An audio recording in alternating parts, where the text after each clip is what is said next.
कुछ सवालों के जवाब खोजना जरूरी नहीं होता, खासकर जब वह अतीत की डरावनी कहानियों से जुड़े हों। हेलो, नमस्कार। मैं हूं आपका दोस्त इंदर चौहान। आज हम आपको सुनाएंगे एक डरावनी कहानी, साए का इंतजार। आसमान पर बादल गहराए थे और रात घनी काली चादर ओढ़ चुकी थी। छोटे से गांव की गलियों में गहरी खामोशी पसरी थी, मानो हर सांस थम सी गई हो, सिवाय एक हल्की सी सरसराहट के। मानो किसी के हल्के कदम जमीन को छू रहे हों। राधा अपने कदमों की आहट से खुद को शांत करने की कोशिश कर रही थी,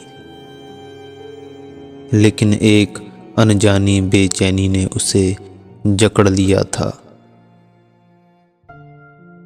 उसकी राह में एक पुरानी उजड़ी हवेली का अक्ष उभर आया। गांव में मशहूर थी ये जगह।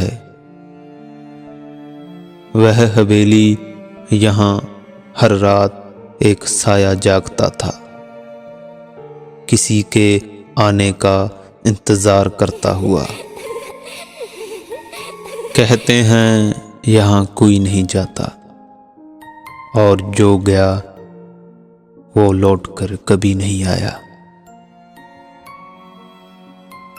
राधा ने अपने कदम रोकने की कोशिश की,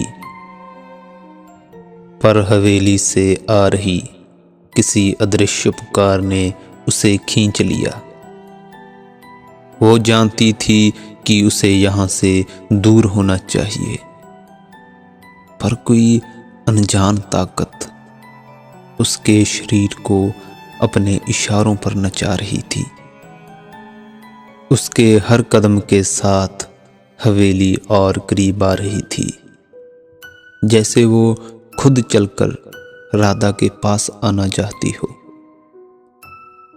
जैसे ही उसने हवेली का दरवाजा छुआ, दरवाजा अपने आप एक डरावनी चीख के साथ खुल गया। अंदर घना अंधेरा और सीलन भरी हवा ने उसका स्वागत किया। दीवारों पर धूल की परतें थी, लेकिन हर कोने में कुछ ऐसा छिपा था जो आंखों से ओझल होकर भी महसूस हो रहा था। कोई अदृश्य साया हर चीज पर अपनी नजर रखे हुए था। वो सावधानी से कदम बढ़ाती रही, तभी एक कोने से धीमे धीमे रुदन की आवाज आने लगी।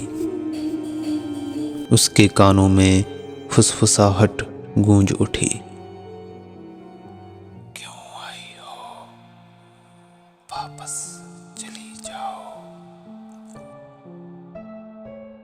मगर राधा के पैरों ने उसका कहा ना माना। वो आवाज की ओर खींचती चली गई और एक कमरे के दरवाजे पर रुकी। अंदर एक पुराना टूटा फूटा शीशा रखा था। उसमें उसकी खुद की परछाई नहीं, बल्कि एक औरत का अक्ष था।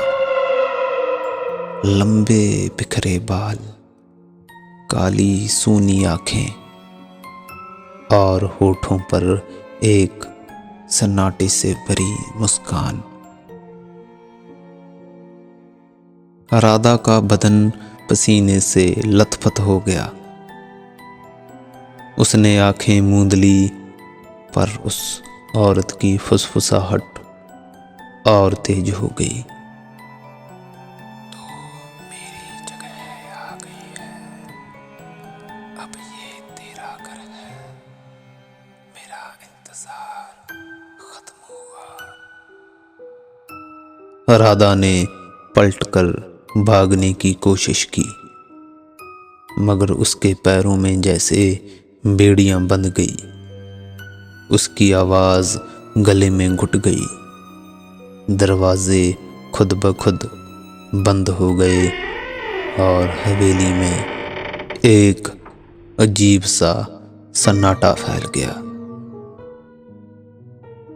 आज भी उस हवेली में रात को एक साया खड़ा रहता है। वही धुंधली सी आकृति, वही चीखें, वही इंतजार। कहते हैं अब राधा भी उस हवेली का हिस्सा बन चुकी है। जब भी कोई वहां से गुजरता है, एक फुसफुसाहट उसके कानों में गूंजती है।